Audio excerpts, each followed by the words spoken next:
Ustadz, haruskah kita takut? Enggak. Haruskah kita gelisah? Enggak. Haruskah kita panik? Biasa saja. Apa yang kita panikkan? Kematiankah?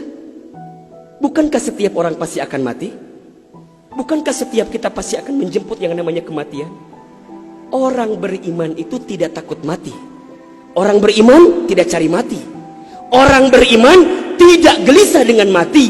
Justru orang beriman membuat persiapan-persiapan terbaik untuk menghadapi kematian.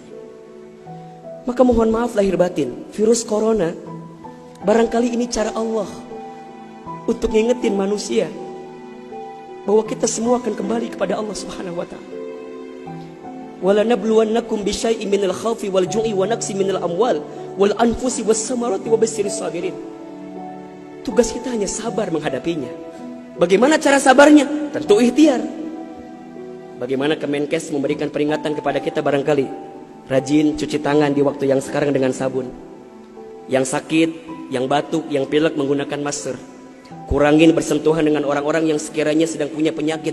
Itu kan ikhtiar dunia. Tapi ikhtiar akhiratnya jangan lupa. Apa itu? Alladzina idza asobathum musibah qalu inna lillahi wa inna ilaihi rajiun. Apa maknanya? Kembalikan sama Allah. Kullu da'in dawaun. Setiap penyakit ada obatnya. Dan obat yang paling mujarab, obat yang paling tangguh, obat yang paling hebat, obat yang datang dari Allah Subhanahu wa taala. Zikir pagi dan petang. Bahkan barangkali mungkin hadirin sudah tahu doa khusus yang Nabi ajarkan berangkat dari hadis Abu Daud ketika kita mendapatkan virus penyakit yang berbahaya. Allahumma inni a'udzubika minal barasi wal jununi wal judami wa min sayyi'il asqami. Ya Rabb, ya Rabb, sesungguhnya aku berlindung kepadamu dari penyakit belang, dari penyakit gila, dari penyakit kusta. Dan kami pun berlindung kepadamu ya Allah dari penyakit yang mematikan, menyakitkan, bahkan mengerikan. Serahkan semuanya sama Allah. Dunia ini memang tempat musibah. Dan jangan kaget, setelah virus ini pasti akan datang musibah yang selanjutnya.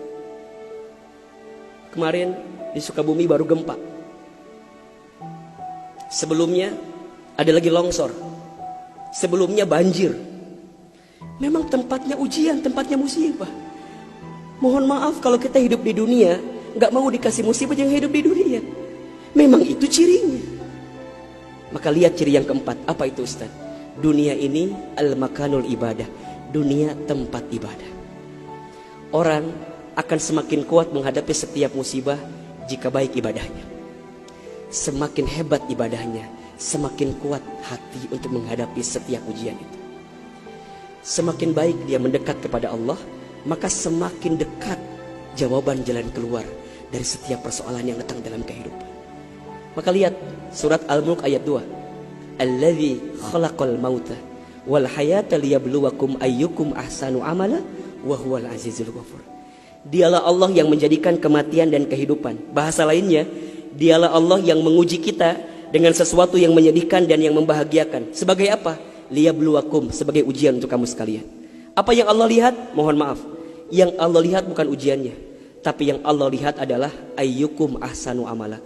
Siapa yang paling hebat menyikapi setiap ujian itu. Kalau di antara kita di sini ada yang sedang ikutan tes seleksi kemudian gak lolos, jangan salahkan soalnya. Karena yang salah bukan soal, pasti yang salah adalah jawabannya. Kalau sekarang ada di antara kita yang sedang dilanda musibah, ujian, mungkin di rumah tangganya, mungkin di keluarganya, mungkin di usahanya, mungkin di kerjaannya, mungkin di bisnisnya, jangan mengeluh. Karena Allah tidak mungkin memberikan beban kepada kita kecuali sesuai kemampuan kita. Corona didatangkan ke kita bukan tanpa sebab, karena Allah paham kita bisa mengantisipasinya. Kita paham bisa menghadapinya. Cuman ayyukum ahsanu amala. Siapa yang mampu menjadi pribadi yang lebih baik di hadapan Allah dengan ujian yang datang ini? Mohon maaf kalau dengan virus corona ini tidak membuat kita semakin dekat dengan Allah. Butuh virus macam apa lagi yang akan membuat kita termotivasi untuk semakin mendekat kepada Allah? Kalau dengan banjir, dengan longsor, dengan tsunami tak membuat kita semakin dekat dengan Allah, maka butuh cara apa lagi yang akan Allah berikan kepada kita agar kemudian kita semakin ingat dengan Allah Subhanahu wa taala. Mudah-mudahan ini bisa menjadi pelajaran yang membuat kita semakin tenang, semakin yakin menjalani kehidupan dunia. Dunia ini singkat, dunia ini permainan, dunia ini tempat musibah, dunia ini tempat ibadah.